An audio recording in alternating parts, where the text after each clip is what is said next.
Good morning, Wrestling Inc. Welcome back to the Wrestling Inc. Daily. It's me, your managing editor of WrestlingInc.com, back here to kick the week off to talk all of the pro wrestling news of this past weekend with my good friend, Michael Wiseman. Michael, welcome back to the Wrestling Inc. Daily. Dude, all the news broke last Thursday. How is the news happen? How do we have this long of a run sheet on Monday morning when all the big stuff happened Thursday with the WWE releases? What's going on, man? Dude, I'm not kidding. We have an opus prepared today of pro wrestling news. We are all over the map. It is not all to just one company. We're going to touch on several companies, several wrestlers, and we're going to do this all live here on the Wrestling Inc. YouTube channel, Twitch, Twitter, Instagram. If you're watching us right now, jump into your preferred comment section, chat along with the show, say hi to other people in the comment section. We've got the Mecha thread over here that Michael and I will be pulling from. We maybe will throw one of your comments on the show here today. And of course, if you're listening to us in audio only form, hey, thank you for listening very much as well. We got a big show here for you as well. After the news today, we're going to be airing an interview that one of our new Wrestling and contributors, Drew Rice, did with Jackson Riker. And I love this story because Drew just finished college and his senior paper was writing about WWE, and he just reached out to as many WWE people as he could think of to see who would talk to him, and one of them was Jackson Riker, Michael. And that's crazy. So Jackson got back with him is what you're telling me. Yeah, and so this is over an hour. This thing is a massive video. It's all video. It's done on Zoom. We cleaned it up. And so if you're listening in audio form today after the news, you can hear from Drew and Jackson. And if you're watching us in video form, we're starting this new thing here. So noon Eastern, we go live with the Wrestling Inc. Daily.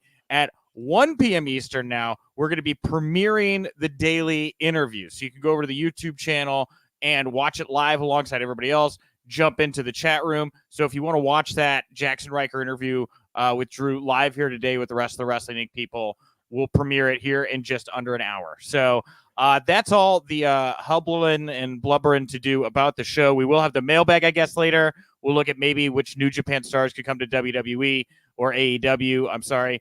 But let's get to it, man. News you can use. News will leave a bruise. I was shocked here because I kind of tuned out this past weekend because I got my it was my second week after my second dose, so I'm fully immune now.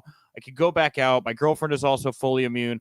We just kind of took off and played some arcade games all weekend. And this morning is when I got to find out really what had happened over the weekend. And I was surprised to find out that the by far biggest news of the weekend, Michael, was that singer Demi Lovato came out as non-binary and announced that they're changing their pronouns to they, them. So while addressing the news on Wednesday, Matt Siegel, the host of the Maddie in the Morning show, walked off his radio show because his higher-ups told him to stop making jokes about Lovato. Now, according to the Boston Herald, Siegel was about to talk about Lovato's announcement when he received pushback from his bosses. Siegel said, by the way, it's a joke, the whole binary thing. I don't care what Demi Lovato does, but now we have to worry about you might offend someone. So I basically offended right-wing people, and today I offended left-wing people. And so, look, although Siegel returned to his show Thursday, he was unapologetic about those comments, and that's when pro wrestling gets involved. So WWE Hall of Famer Road Dogg took to Facebook to react to the news of Siegel's walk-off. As seen in a screen grab, Road Dogg said, good for him. We have to be bold and stand up against this secularism. Now, that comment has since been deleted. I'll start, Michael, I've done a lot of talking here. What do you think about what Road Dogg said and the massive reaction to it? Number one, congrats on your fun-sounding weekend. Getting back out there, vaccinations have happened. Yeah, that's awesome. Good for you guys. Thank you. Thank you. It sounds lovely and delightful, Nick. This is an insane news story. You know, leading with having this moment here of leading with a pop culture news story is not something we do very frequently, but interesting that, we have Road Dogg out here kind of jumping in there and giving his thoughts on this. This is that weird. Number one, personally, I have my feelings about this is a hateful thing to do and go out there and say that. But as a higher up in WWE, especially after the week we just had with, some controversial backstage figures in NXT, all those kind of Drake words kind of happening. It seems very dicey to go out there as a public-facing figure, and Road Dogg is public because he was a wrestler, but also as a WWE higher-up, and kind of incite some of this hate. For just what reason does he have to do this? Yeah, that's a great question, Michael. Doesn't really seem like he has anything in it, but that's the thing, is it's more just it's like a style, right? It's a cultural thing where this is like an accepted kind of way to comment on something or say something without fear of, any kind of repercussions for it. I think that's the deeper issue here. It has not been a secret that Road Dogg has had some more conservative views, I'll put it that way, down at the Performance Center, right? It's raised some eyebrows, and I paired this comment here, and we'll get to some of the stuff here in the comment section. I see a lot of people already jumping in here. But the Observer saying that former WWE superstar Velveteen Dream, he had some behavioral issues, but had support from higher ups in the company, which led to concern among his coworkers. Dream had friends in WWE who were, quote, very, very high up in the company. This led to some people feeling uncomfortable with going to management about his behavior because he was close with management. It was indicated that Dream's release was not due to previous allegations against him, but more because of the behavioral issues. There had been talk about, behavioral issues with Dream from his time in NXT and from when he went other places such as Evolve. He represented the company at Evolve 113 in September 2018, and then again in 2019 at Evolve 123 and 124. So, again, something about the culture, right? Like where people feel uncomfortable going to management or saying something because they feel like someone who is acting badly may not maybe be protected by their bosses. That's how all these stories kind of read to me at the moment. It's nothing. Well, I just want to clarify, and these things are not, this is not because you have conservative beliefs, right? It is because of the way you project those beliefs and engage with other people and then possibly lead a company in the position of power that James is in as a result of this, right? And I think that does trickle down to Velveteen Dream here. And again, you said behavioral issues. We've seen this in the past where we talked about this last year. They did an investigation. Triple H has been asked about it numerous times. They said Velveteen Dream is clear. My question was, seeing the news on Friday, why are we firing him now? And it seems like he had some reputation backstage for creating a non-comfortable working environment. And it's unfortunate to me that somebody as talented as him has that situation here. But at the end of the day, beliefs or not beliefs, investigations or not investigations, we've all got to work together. And that backstage environment, it seems like they're cracking down some. But my thing here, Nick, is Velveteen Dream kind of is a different situation, but behavioral issues. Road Dogg, his comments. There is a much larger, we talked about this in the past, a much larger cultural issue that WWE has. Right. And the fact that they have not been able to fix that, I mean, it goes back to the trash bag incident not too long ago, right? It goes back to all of the ways the hierarchy is set up. And until they get to the root of that issue, they're going to continue to have issues just like this with Dream and with Road Dogg. Yeah, it is. It's unfortunate, man, because there's so many good people there, right? Sure. And you're like, well, why is this all happening at once? When I saw the moves that Nick Khan was making in the offices, right, and like new management regime coming in, people that have been with the company for decades, leaving and being replaced by new people, at that time, it said to me, this is going to be a cultural change. Like the culture of WWE is changing. Nick Khan wants to run a company that can become a Hollywood Marvel type franchise, right?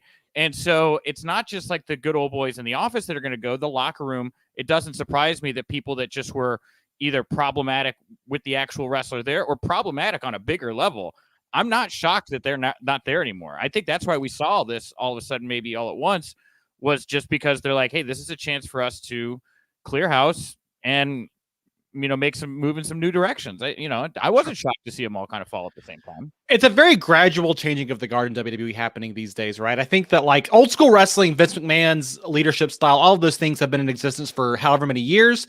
And we all think that it happens overnight, but it doesn't. It's steps like this. It's letting people go last week. It's, to your point, kind of cleaning house in some small ways here and there. But this evolution of the business is also not happening in a silo. It's happening across a broader spectrum of all corporate businesses, but it's also a reaction to what is happening in AEW. Tony Khan is running a very different style of locker room and a very different kind of culture than what we've seen typically in WWE from everything that I've heard and read, right? And so not that AEW is without issues, but the cultural things, that's part of the attraction of going to a company like AEW. And I think that Tony Khan sees that, and you've got to create that cultural shift, right? I don't want to say there are people that have conservative beliefs over at AEW either. You know, Sure. I mean, it's a part of the business that is starting to be addressed. Some of the, and I don't want to say conservative because I know that's like a kind of broad stroke term there, but very far right leaning ideology. Sure. Is fortunately found a place in some locker rooms in professional wrestling right now. And as the business grows, you know, and you see what is being projected in the ring and the kind of product that pro wrestling wants to be, these two things are not tenable together, balancing if what you're doing and what you're saying are completely different things. Sure. You know? So, well, especially again in an arena where these characters, these wrestlers, are not just they some part of themselves are represented on the screen every week, right? And it's hard for fans to make the distinction sometimes. And so if you're out there being outspoken about hateful things, it kind of does tie back into business, unfortunately. So real quick, I'll jump in the comments section. Phil, what is non-binary? A great answer here from Ryan O'Toole. Non-binary is not classifying as either a male or a female. Very straightforward. And that is correct. And that is, you know what? You're free American. You're human. Sure. You want to identify how you want to identify. That is, you're absolute right. If it's going to make you sleep better at night. Hey, can I just go back half a second here? This is bullshit. This Matt Siegel comment. I'm worried about offending somebody. I offend right-wing people. I offended left-wing people. If you are worried that by not saying something, you're going to offend a certain group of people, and the thing you're going to say is hateful or controversial, maybe you should think about that group of people and not be worried about offending them. Just saying. Yeah.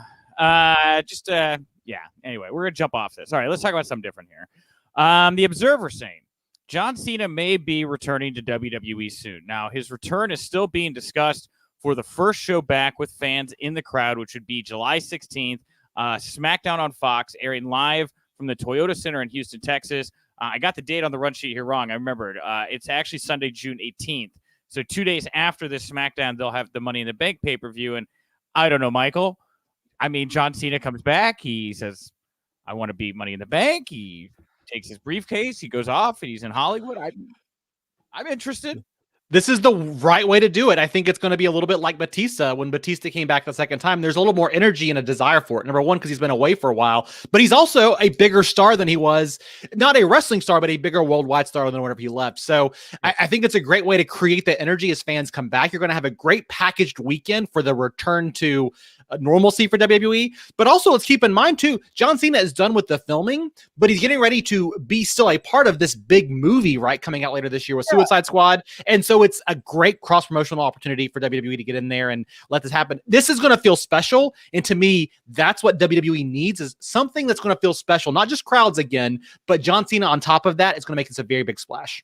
Man, and if he's coming to SmackDown, like, you know, Roman Reigns is going to confront him, right? And that would be awesome, you know? It's the lingering thing is, can John Cena win that last championship, and could he take it from Roman Reigns? Who knows?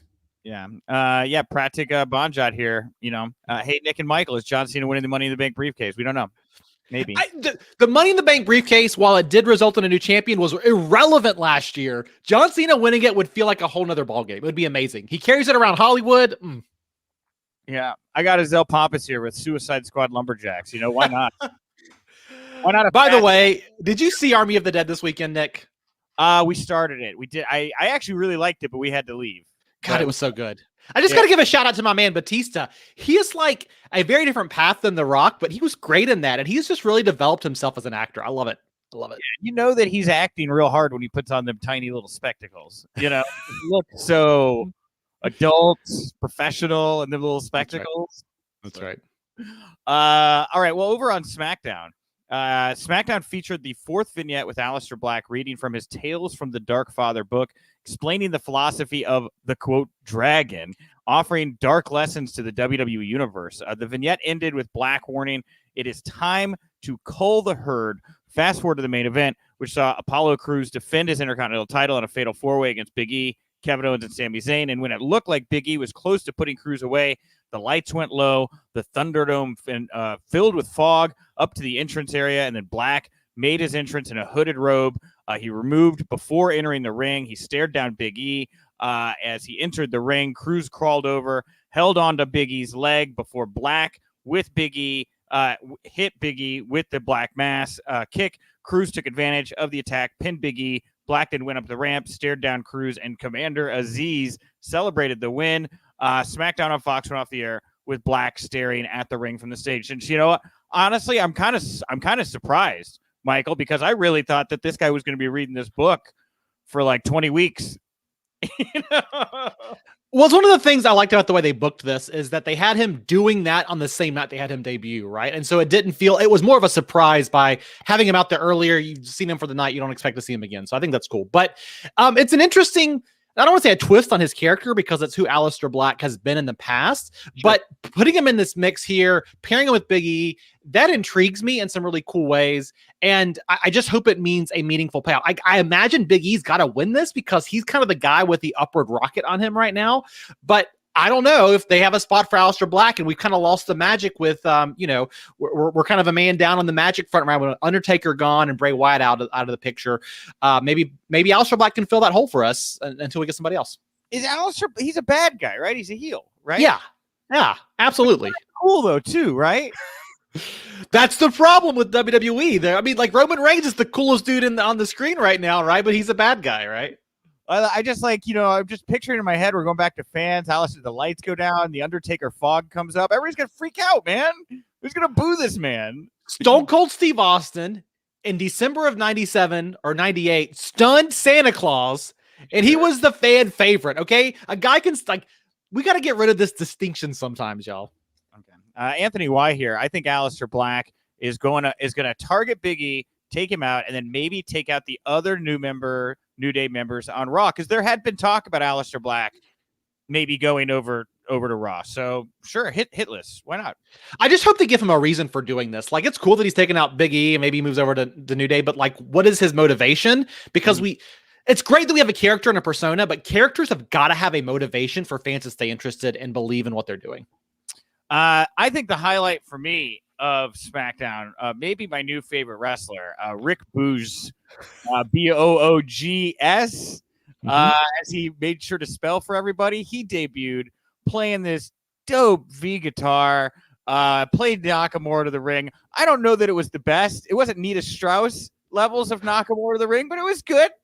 It's good. He was legit playing that too. Like, you could see him, and Shinsuke felt really badass as a result of him playing him to the ring. What a cool tandem, man. He helps Nakamura beat Corbin. I hope these two stay together. I just like this energy of Nakamura and Boogs. This guy's great, man. They've used him in the Old Spice segments, and he's done some stuff in NXT. And I like the fact that he's kind of been a slot player here for a while. And it'll be interesting to see, do they do anything with him beyond this? But he embraces it. Like, Boogs' energy with all of these segments, it's what makes it, right? He's the kind of guy that I would probably wind up drinking too much with at a party. Like, it'd be like, hey, where's Nick? Rick's out back with Rick, and they're chasing a dog or something that they found in an alley or something. I don't know. Well, a guy like that's got all the best stories because he's kind of always around and always there, and he picks up on things. So I love it. If you like Rick Boogs, by the way, you can give us some thumbs up here. I just wanted to see if we can't run those up just for Rick, because I enjoy him as a wrestler. The Observer saying WWE reportedly changed the WrestleMania Backlash lineup plans last Sunday due to Universal Champion Roman Reigns and his spot on the roster. Now, the original idea was for the triple threat for the WWE title to be the main event, but it was noted that there was a push on the day of the pay-per-view to have Reigns win, close the show with the idea that Reigns is the only franchise player on the roster, and because of that, he should either go first or last. There was also the feeling that since Reigns and Cesaro were going to put on a long match, that it might leave the audience flat for the triple threat to have to follow that. And I agree. I sadly agree with all of that. I don't know.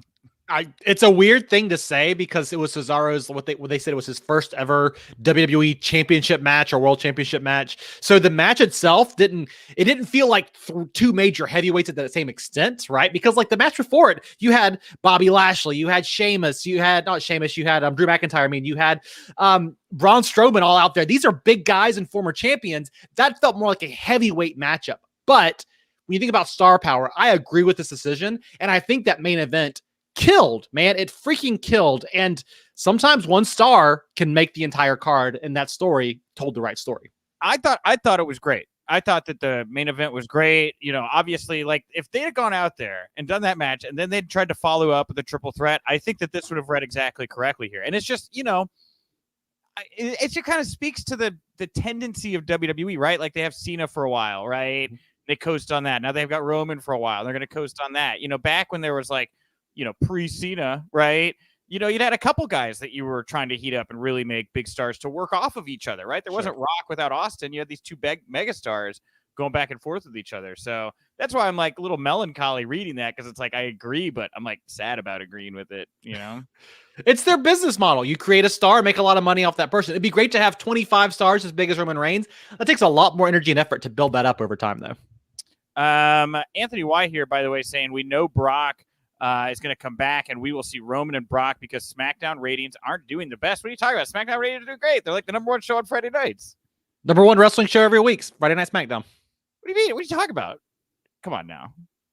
Come on. Well, I'm going to jump ahead here real quick. Since we're talking about Backlash, Ringside News reported that WWE received a big $1 million payout for the Army of the Dead sponsorship deal that led to the Zombies Lumberjack match at the pay-per-view, which saw Priest, of course, beat The Miz. Now, the Observer saying it was noted that WWE President Chief Revenue Officer Nick Khan spearheaded the deal. Okay, big money payout. I'll also throw in the Matt Men podcast saying that WWE is going to bring back the $1 million title as part of the Ted DiBiase Cameron Grimes storyline. That could happen this Tuesday night on NXT. And really, I think Nick Khan should get that title. He seems to be the $1 billion. He's to give the $1 billion title. It's SmackDown, Fox deal too. It's going to sound mean, but when you have suits in charge of finances helping make those decisions, they definitely seem to come from a non-creative place. People did not like it, but from a business standpoint, WWE felt like it was the right call. And again, a guy with a business background or finance background making that decision. But pivoting out of this, Nick, like we've talked a lot about that. It made them money. It's like the deals overseas sometimes with Saudi Arabia. It makes the money, they go after it. I disagree with it. Does it show up overall? They're still making money hand over fist. So until the business dynamics change, I don't think these kinds of decisions are going to change. But I do like them bringing back the $1 million belt for Cameron Grimes because number one, that character is money. And this is a good business decision. You're establishing somebody like Cameron Grimes with an established title and hopefully maybe a nod from Ted DiBiase. Yeah, I am interested to see what happens here with this $1 million title down with Cameron Grimes and Ted DiBiase. It's that perfect blend of like retro WWE that when sprinkled with the NXT product, it just kind of it makes everybody feel good, you know? I don't know. I'd guess like I'd have to look at the analytics, but I'd love to like know how. I'd have to dive in deep. But like, does all references like this speak a little bit more to that slightly mature NXT audience who is a little bit more insightful? Kids tuning into Raw and SmackDown maybe doesn't mean as much to them, but the fans who knew it back in the day and watched it now, it does. It connects them back to their heritage while building a new star. It's interesting. It's like that $1 million championship is like legitimately worth like $250,000. Like it's like got a bunch of it looks beautiful. It's like actually a very expensive item, that $1 million title is. But here's my question though, Nick. Did Cameron Grimes sell all of his Dogecoin before it plummeted over the last week? That's the real. Can he afford the $1 million title still on Monday, May 24th? You know what? I hadn't really thought about it, Michael, but like, what if Cameron Grimes' weekly booking depended on the power of Doge, right? Ooh, it's not a week for Doge. You're going to be jobbing out here this week, you know? That's pretty good. I'm looking forward, like, is Cameron Grimes doing the JBL path where he kind of has like this rough and tumble look for a while, and then in 5 years he's going to have his finance book out and have the big, J.R. Ewing hat on? Like, what's going on with that? JBL would be the next one to get involved. It's like him or Virgil. Like, I kind of feel like Virgil is going to get involved. From a Ted DiBiase standpoint, yes, but from a financial guru standpoint, I love the idea of like JBL, like old school money coming up with Cameron Grimes, who is like millennial money almost, right? I made my money in stocks, right? Like that would be just a great dynamic. I love the idea that Virgil comes back and he is also a millionaire now. And he's like, no, I'm in real estate. I have made my money in I met this man, Conrad Thompson, and he's given me wonderful advice, My 401k has paid off. Over time. Let's see. By the way, as El Pompous, buy the dip. That's stonk advice. Yes. No, this show is not financial advice, Nick. We are not fiduciaries. Come on. Buy. But if you want to throw a little money, at Neo, that would help me out a little bit in some EV markets. Just saying. All right, just kidding. That's a joke. Don't base your investment advice off me. Keith Lee. Keith Lee's been out of action since early February. Apparently, still isn't sure what's next for him. He responded to a fan's question, "Dude, what's next?" Lee had this to say: "Good question. Unfortunately, only time will tell, my friend." And drew a ton of traffic to the site. We continue to have no idea what is going on with Keith Lee. That's the update. We have no idea what is going on with Keith Lee. I don't know. How do you drop this guy and not mention him and not use him? And I know there was an injury at one point, but Keith Lee is freaking money and had an amazing showing every time he went out there. How have we lost track of this guy? Like, what the hell is going on here, Nick? What the hell's going on here, Mike? I get it. We have the franchise player in Roman Reigns, but that doesn't mean we don't need anybody else who the fans gravitate towards or who has created this kind of air about them. And Keith Lee, just like Samoa Joe before him, like, how do you let Samoa Joe go, right? Keith Lee feels like the heir to that throne, that big guy who can move and deliver amazing matches. How do we not tell those stories? They write themselves. At Adrian, by the way, 11 UK. Hi, guys from the UK. A great show. Very interesting. Awesome. Thank you, Adrian. Thank you. Glad to know. It's the stonks advice. People like it. They respond to it. They love the stonks advice. Hey, Acer's here. Acer 5000. Looking forward to that $1 million face-off on NXT between Cameron Grimes and Ted DiBiase Sr. That's going to be one hell of a segment to watch. A certain must-watch segment, To the Moon. Isn't like Ted DiBiase like legitimately involved in like some charity, like the DiBiase family like tied up in like some charity fraud lawsuit right now? Yeah, that seems like they were. Yes, I believe so. I do believe so. It was a public assistance issue, right? Like they took money from the government, or his son did, or something like that. I think his son did, and there was some kind of probably shouldn't be talking about it unless I know what I'm talking about. Whatever. Just wonder if that gets brought up. Cameron Grimes goes deep, makes it real hard. Dark side of the ring. Or does it show up on the AEW version, or the A&E version, I should say, of the documentary? We'll talk A&E here in just a second. The Observer saying Speedball Mike Bailey might be headed to WWE soon. WWE is working on signing Bailey, getting work visa issues taken care of so they can bring him in. It was reported that back in March 2016 that Bailey was stopped trying to enter the United States to wrestle for Evolve. He was then banned from entering the country for 5 years, I believe, because he didn't have a working visa. He had been trying to secure a visa to work with CCW, but progress was slow, which led to the initial incident. The 30-year-old Bailey from Canada, who has been wrestling since 2006, has wrestled for OH, CCW, Progress, Rev, WXW. He has recently worked for DDT Pro in Japan, but has not been in the ring since September 2020. I got a chance to see Speedball Mike Bailey SummerSlam weekend in Toronto. He was doing the Progress shows, like an indie show. Man, he's fun. He's real fun to watch. I'm sure he's going to be in NXT. I would bet NXT or NXT UK would be my guess. Yeah, is he? I mean, he's only 30, so he's still relatively young. I know very little. I see these guys show up on the run sheets, and I'll look them up. Oh yeah, I've seen that guy before. Mike Bailey was one of those completely under my radar, so an interesting get from WWE. But he is experienced, and so is he one of these guys? Kind of hangs out in NXT for a while. I can't imagine that they're bringing him in to have a huge main roster push for him anytime soon. But you need guys like this in the fold who have experience, have worked the indies, because they add a lot to those younger talent who are the 20-somethings of WWE right now. And lastly here from the WWE bubble of news, Deadline reporting that former WWE champion Dwayne "The Rock" Johnson has landed another DC Comics role. Rock is set to voice Crypto the Superdog in the upcoming animated feature from Warner Brothers, the DC League of Super Pets. Rock's $7 production company will produce the animated movie, which is going to hit theaters on May 20th, 2022. This is Rock's second project with DC. He is also filming the Black Adam movie from New Line DC, which $7 is also producing. Rock stars as the title character in that movie, Black Adam, which is scheduled to be released on July 29th, 2022. So just The Rock cleaning up. More for The Rock.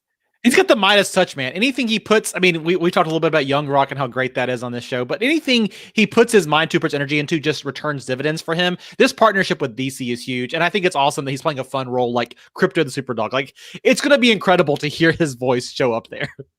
Yeah, and Anthony's chiming in here. Face it, we're not going to get Rock versus Roman anytime soon, if ever. I still hold out. I think Rock knows he wants one more big one. Sure. I feel like he's got to want that Roman match at the very least. Yeah, I mean it's a family thing, and even though Rock's character is signed off of WWE, like I imagine the draw as somebody who loves pro wrestling and just the story they could tell has got to intrigue him from a creative standpoint. Moving over to AEW. AEW World Champion Kenny Omega did not hold back any punches while responding to a tweet from Chris Jericho on Sunday night. In response to Jericho calling him the best wrestler in the world today, a very nice thing to say. Mm-hmm. Very nice thing to say. Omega seemingly then took a shot at Jim Cornette, WWE fans, and AEW announcer Jim Ross. Why not? In response to Jericho calling him the best wrestler in the world, he said, "Meh, I'd rather believe the bigot cuck, dimwit E-drones, and the guy that thinks I'm the WWE champion." Wow.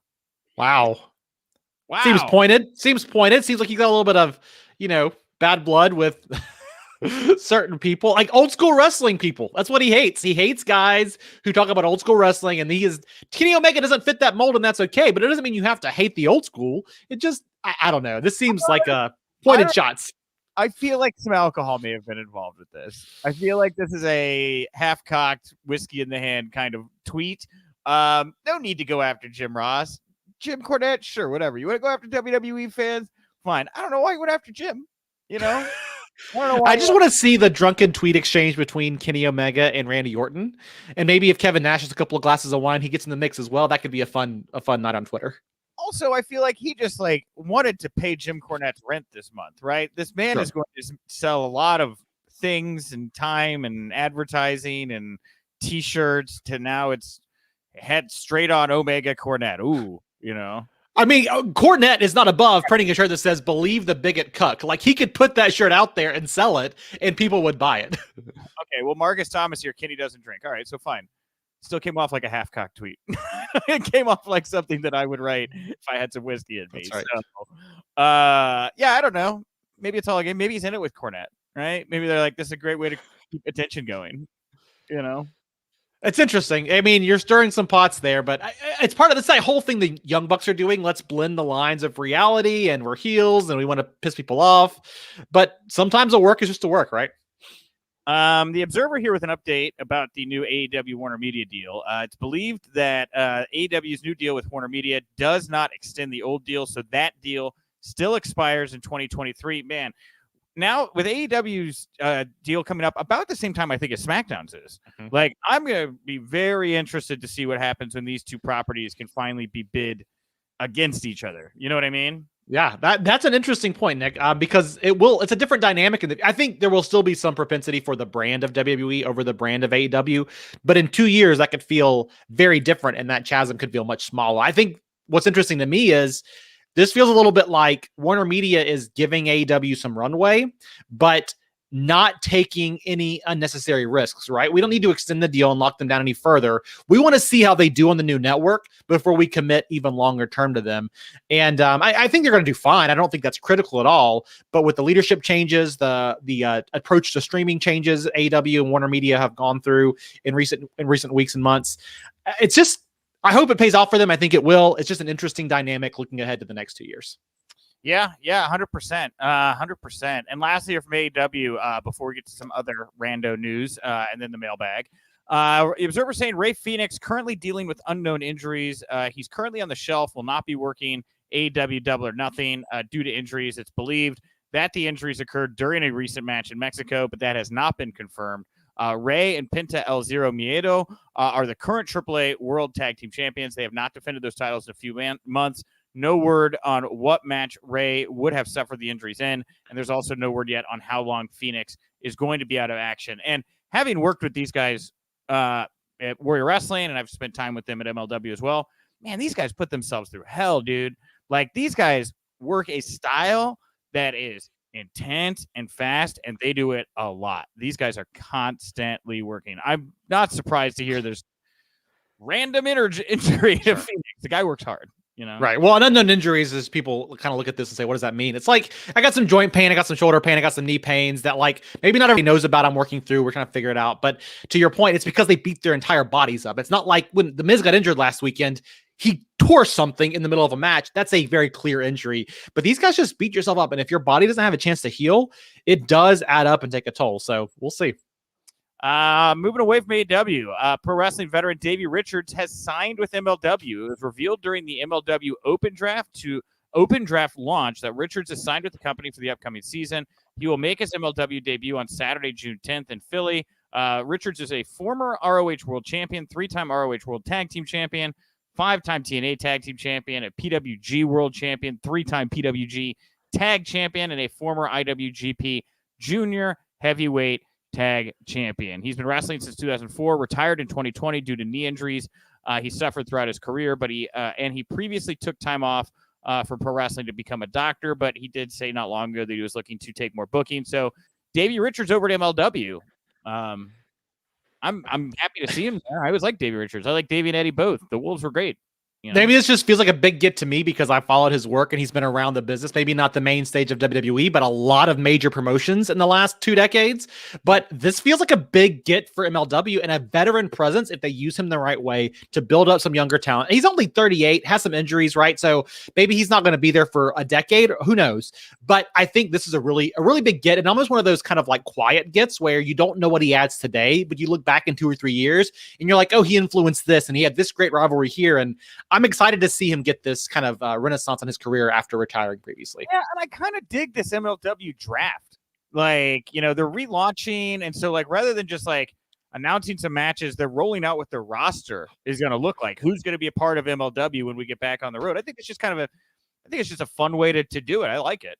It's funny you say that because I feel like there was all this talk going into the launch of AEW about like wrestling fans are going to get all these things they've always wanted. They're going to get ranking systems that really matter and wins and losses and more tournaments and blah, blah, blah, blah, blah. Yeah. And I think that AEW has kind of failed to deliver meaningfully on some of those things. Not that they've not had great product and told great stories, but those things have taken a backseat to the day-to-day feuds and some of those things. Whereas it feels like MLW, if you're keeping up with it, is giving you as a fan a lot of those promises made by Ring of Honor 15 years ago, right? This kind of sport-based approach, drafts, it feels a lot more day-to-day, like an athletic competition you would expect from a major league, hence the name, I guess, right? But I just love that, and the fact that a draft can result in something like a veteran coming back to play for your favorite team. Yeah, and I'm stoked to see what their product looks like when they get back in front of fans and then are on Vice TV, you know, before or after Dark Side of the Ring. I mean, that's going to completely change where they're looked at. I also think that with signing to Davey Richards, it may be, there's a lot of intrigue around kind of what this Vice TV deal looks like. How much money are they making for this, if anything? Like, if they're able to go out and find some guys out there that are available because they have a little bit of a budget to play with right now, I mean, it's just a very exciting time for that company. And especially if they can get live TV in front of fans on Vice by the end of the year, I think that's going to be a huge, huge boost for them. Well, and let's just not like, they have some really key talent in some really important places there. I mean, Court Bauer has just done a phenomenal job across the board of making that company what it is. But like Jacob Fatu, he's an amazing dude. And if more people get exposed to him, he feels like a once in a generation kind of talent for what he can do. And I think that exposure is really going to help them find their niche on the map, Also from Acer here, MLW recently drafted Davey Richards to their roster. Really good move by MLW. Looking forward to it. And Anthony here would be crazy if they announced Bryan Danielson in the draft and we see Bryan in MLW. And look, I don't rule it out. Because there were those reports, Michael, that like MLW and WWE might have something going on. Maybe this is a chance for Daniel Bryan to go play around and do something different. I don't know. Maybe he's kind of still under the WWE umbrella. If we talk about upcoming partnerships with the two companies and the product is different enough that MLW can still exist, man, that would be interesting. And it would be a game changer. How does the Vice deal play into the USA deal with WWE and the Fox deal there? Who knows?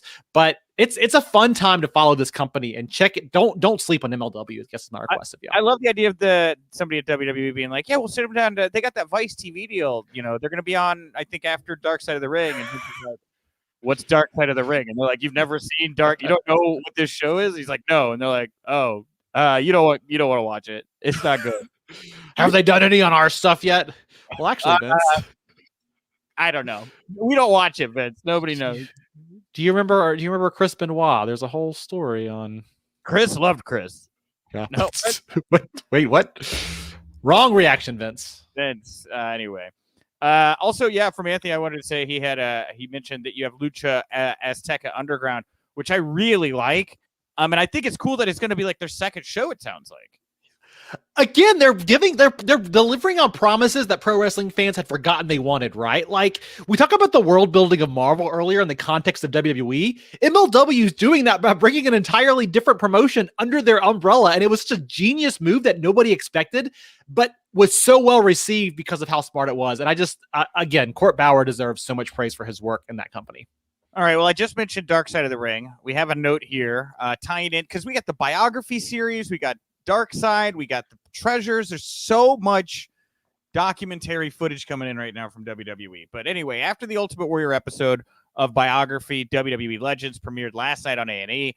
Another documentary on the Hall of Famer set to air this Thursday on Vice's Dark Side. So while promoting the A&E documentary on her Instagram page, Dana Warrior was asked by a fan if she had approved the Dark Side of the Ring episode on her husband. She said, "I had no part in this project. Smut and filth does not rise to my note." Warrior's ex-wife Sherry Tyree, however, was interviewed for the Dark Side of the Ring documentary titled Becoming Warrior. Here is the episode description. In a meteoric rise to fame, Jim Hellwig, aka the Ultimate Warrior, morphed himself from an aspiring chiropractor into one of wrestling's most iconic and polarizing figures, leaving a complicated legacy in his wake. Man, wow. What a tease. They're going to bury this guy, right? Well, you left the breaking news out about AEW's next upcoming TV event, Smut and Filth, that they're going to be doing here in a couple of months, right? That's no, dude. This is the A&E. I did not watch the A&E doc because I think they've all been a little bit pandery almost to WWE, but I heard it was fine. But Dark Side goes after a topic, and if you go after, doesn't take that much research to discover how jacked up some of Warrior's beliefs were and how Dana has gone out of her way in WWE to kind of hide those things.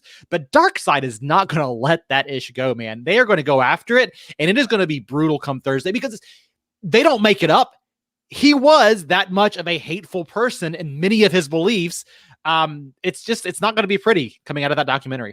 And Pollo Del Mar, Paul Pratt, who co-hosts the show on Thursdays with me, has like a thread going right now of comments that Warrior has made about the LGBT community. And, did I know the man had issues? Yeah, I'd heard some stuff. But then when you see it all just written out, it's bad.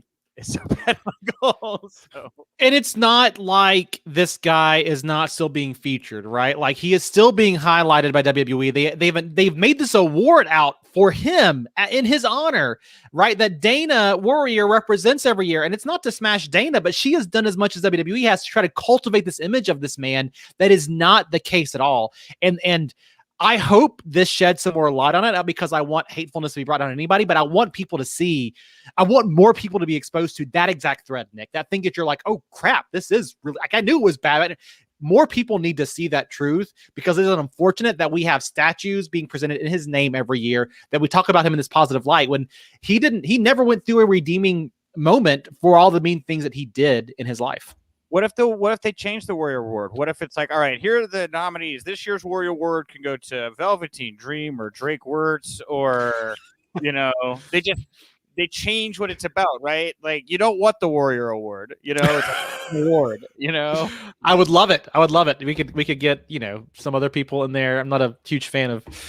Anyway, I'm not going to name names here. I don't want to bury myself too much on this, but I think it's long overdue, man. And I hope this documentary sheds that light on the truth behind Warrior. It's ugly, but ugly truths need to be uncovered. All right. Well, that'll bring us to the end of the show here today, everybody. We still have a little bit to go. We're going to dive into the mailbag here. Thank you very much to Drew Rice for going out and getting that interview with Jackson Riker. Again, more than an hour. We're going to debut it here. We're going to premiere it in 15 minutes over on the Wrestling Inc. YouTube channel. So if you want to watch that, jump in the chat room, chat along, talk to people while that interview happens in real time, please feel free to do that. Now we will dive into the mailbag at WInc Daily, WINC Daily. That is the Twitter account to follow if you want to vote in our daily polls, leave a comment, find out when new episodes are going out, really just anything about the show. Go follow the account. We have over 1,000 followers now. We beat Michael to the punch. So how many are you away now, Michael? How 50. close? I'm 50. Go follow Michael, right? That's right. Let him join the Wrestling Inc. Daily in the sunlight of 1,000 followers, okay? I want my blue check mark. Don't I get that? When do I get my blue check mark? And by the way, we're going to dive into the comment section here as well at the end of the show. So if you have anything you want to say about anything we've commented on, go to your comments area, leave a comment. We'll do the comments thing at the end. Today's poll question comes from the following report. The Observer saying there's a lot of unrest behind the scenes in New Japan. The unrest mainly comes from foreign talent as Japan continues their state of emergency. The main source of the issues is foreign talent having to go through 2-week quarantines. Earlier this month, New Japan announced that 7 wrestlers tested positive for COVID-19. The current vaccination rate in Japan is 4.1%, much, much slower than other group of 7 nations. Japan has approved other vaccines as it hopes to vaccinate a population in time for the summer Tokyo Olympics. And, you know, I'm not a huge Olympics person, but I do know that in my periphery, I've heard about a lot of concern about this year's Olympics. I'll put it that way. It's a different culture thing there. Like vaccines are like, I was reading a little bit about it this morning, and I can't speak firsthand, but some people who were sharing who live over there and just like very kind of like hesitant for vaccines that weren't kind of vetted by their own in-house in-country process, which is why we have vaccines maybe that we're using that have not made it over there. But also from what I understand, they've just not gone through the phases of lockdowns that we went through here stateside. And so I think early on in the pandemic they did, like when everything was low, but since then it's been kind of a return to normalcy for Japan. And unfortunately, things aren't great as a result of that. So, just hope everything starts turning around for that country and the people over there. So with all of this unrest, particularly here, according to the Observer from foreign talent, I say, well, what happened if one of these wrestlers decided to go somewhere else? Maybe I said AEW. I said it as AEW because I feel like if you say which New Japan wrestler do you want to send to WWE, they're like, nobody, that's a death sentence. Look what they've done to Shinsuke. Like, sure. Not a great... Not 100% return, I would say, to W. But AEW different. Who wants to see him in AEW? Let's find out. So Ibushi, Okada, Jay White, or somebody else. Those are the choices here. Over 220 votes. 35.5% Okada, 33.6% Jay White, 29.1% Ibushi, and then only 1.8% for others. So I guess I nailed it, Michael. Like three. Like, almost exactly split, 33 to 33 almost, right? Nailed it, man. Like I knew exactly who people were going to vote for. I picked Okada. How about you? I picked Ibushi by mistake. I was like just clicking and tapped the wrong thing. I think I would have picked, if I look back at this, Jay White. I really like the kind of persona he cultivated in New Japan. But I don't know, though, because I understand why it's torn, because I'm like, well, there are some things I think Okada could bring to AEW with his history with Omega, Ibushi's history with Omega, right? Like from a different perspective, it's, do you want the Okada? To me is the guy on this list, though. I understand why he's winning, because he feels like a superstar already, and he could it would just be a game changer for AEW if they had him on their roster. Yeah, and I feel like with Okada, like he's done everything in New Japan. Right? Like, yep. There's nothing left for him to do there. Coming over and being a huge star in America would just be like the perfect next chapter, I feel like, for him in his career. I would love to see Okada over there in AEW. Oh, yeah. I think that the style of, all these kind of strong style guys coming over, but he just has no offense to Ibushi or Jay White, I think is getting there, but Okada has a presence, right? You see him and it's like, yeah, superstar. Yeah. Let me read a couple comments here. The Bus Cat. Jay White would be a perfect heel for AEW. Then you can also have the Bullet Club versus the Elite, which I think is going to happen. So, that could be good. So I think we'll see, regardless of this poll, I think we're going to see Jay White in AEW.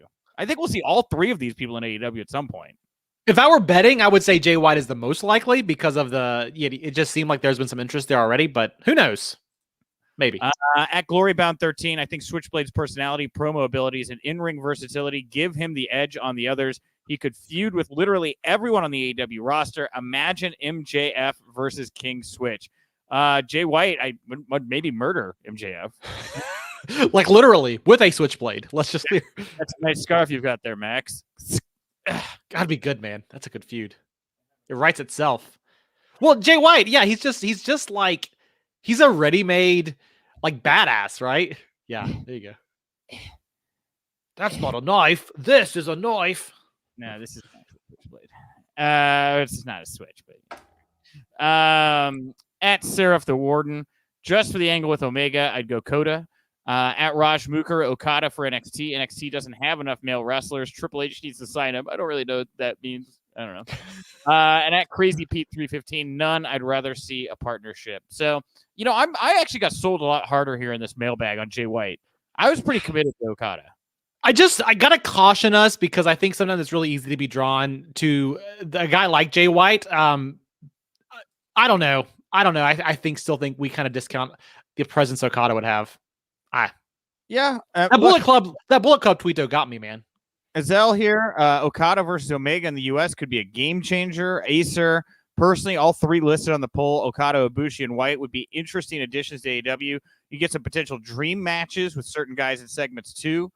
And then at Praddock said, I thought Jay White coming to NXT. Maybe, could be. Still, does Okada Omega in AEW, does it feel lesser than because they went to the main event of Wrestle Kingdom? Yeah, I think so. I mean, to an American audience, and especially since they have access, it would seem, to the New Japan library to make images and stuff to sell the match. I think it adds to it. Yeah. Okay. Anthony Y, imagine AEW Supercard specials next year. They have AEW, Impact, New Japan, AAA, and that's the Supercard. Yeah. You know what? That's an interesting, with those big four Supercards, how do you make them different than your AEW pay-per-views? Maybe that is where you see all the big interpromotional stuff, is on these TNT specials. I like that idea, man, because then you're also letting those talent build up there. I mean, it's always been the vision for AEW, but if you could swing back to NWA, what's happening with them these days, that could be not quite as big, but still a presence, right? Yeah. All right, everybody. Well, we'll wrap it up there today. Thank you all so much for tuning in to the latest daily. I'll be back tomorrow. I'm going to be joined by Second City's EJ Cameron. We will talk the news coming out of Raw and everything that happens here in the next 24 hours. Again, we are 8 minutes away from the premiere of Drew's interview with Jackson Riker over on our YouTube channel. So go check that out right after we finish up here today. But tomorrow we're going to do one more interview from Drew's college senior paper, which is my favorite. I don't know why I like these interviews so much. But this one he did with Mark Marrow. Got back to Drew and gave him some time. So for those keeping score, Drew talked to Tyson Kidd, Jackson Riker, Mark Marrow. And here's the thing. There are 3 other interviews that we have from Drew. I'm just going to figure out when I want to release them. But they're all really good names. I'm like really excited to get these out there for him. Just go after it, y'all. It is the number one rule. I just reach out to people, ask them, hit them up. Hey, can I do this? You're going to get rejected a lot. Sure. But if you just go after something, sometimes magical things happen, y'all. Don't be afraid. He's getting to write posts now on the site with these comments, and he's building his resume. I'm just very excited for Drew. So, Drew, thank you. And if you like the Wrestling Inc. Daily, go support WrestlingInc.com. We're on all the major social media channels, of course, and we're over on YouTube where you can watch this show and the Wrestling Inc. podcast, which is at nights, Monday, Tuesday, Wednesday, Friday, weekends after pay-per-view. Both shows, the Daily and the Wrestling Inc. podcast, are also available in audio form over on your preferred podcast platform. All right, Michael, what do you want to plug, promote, put over here to wrap up today's show? Only thing is, man, I'm still 50 away from that magical 1,000. You guys beat me here at the Wrestling Inc. Daily podcast Twitter platform follower thingy, but I am also on Twitter platform follower thingy. I am at The Real Wiseman, so give me a holler. I'd appreciate it. Put magic on your Twitter handle. Thank you. I like that. Is that the magical? This is how magic hands? You don't know. Magic. I don't know if it's working or not. Magicking together. There you go. Thank you all so much for tuning in. I am Nick _Hausman over on Twitter. I'll talk to you tomorrow. And remember, if you winked,